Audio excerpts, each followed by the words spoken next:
আসসালামু আলাইকুম প্রিয় দর্শক, আমি এখানে ঘুরতে আসছি। আশা করি যে শিশু বাচ্চাদের দেখতে পারতাছেন।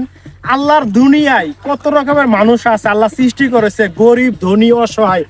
এই ঘুরতে আসা পরে এই শিশুটি আমার কাছে আসছিল। শিশুগুলা কেন আসছে এটা জানতে চাচ্ছি। যে বাবু, তোমার নাম কি? রবিউল। রবিউল ইসলাম না? হ্যাঁ। আচ্ছা রবিউল ইসলাম, ঠিক আছে। তোমার কি সমস্যা? আর সমস্যা, আমার বাবার একটা পা নাই। আমার মা এই যে ক্ষেত খোলায় কাম করে, এটাই আমাদের দুঃখ। আচ্ছা, এর মতো সবারই এক অবস্থা। মানে ওর আব্বার একটা অ্যাক্সিডেন্টে পা নেই, ঠিক আছে, ও সবাই কাজ কাম করতে পারে না।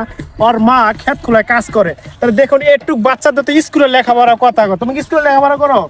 না। দেখেন, স্কুলে লেখাপড়া করে না। আমাদের সমাজে অনেক ধনী বিত্তবান লোক আছে, তারা যদি এদের দিকে একটু ভালোভাবে তাকায়, এদের ভালোভাবে চলতে পারবে। দেখুন ওদের শীতের, আমাকে যেটা বললো, ওর পায়ে আপনার জুতাটা নাই, শীতের ভিতরে দেন পোশাক, দেখেন কতটা কষ্ট ওরা জীবনযাপন করে এই শীতের ভিতরে এইভাবে আছে। তা আমি আমার জায়গা থেকে এদেরকে সহযোগিতা করার চেষ্টা করব। আপনারা ভিডিওটা শেয়ার করে সবার কাছে দেখার সুযোগ করে দিবেন, যাতে এরকম শিশু এই শীতের ভিতরে অনেক আছে, শীতে কষ্ট করে, তাদের পাশে একটু আপনারা দাঁড়ান।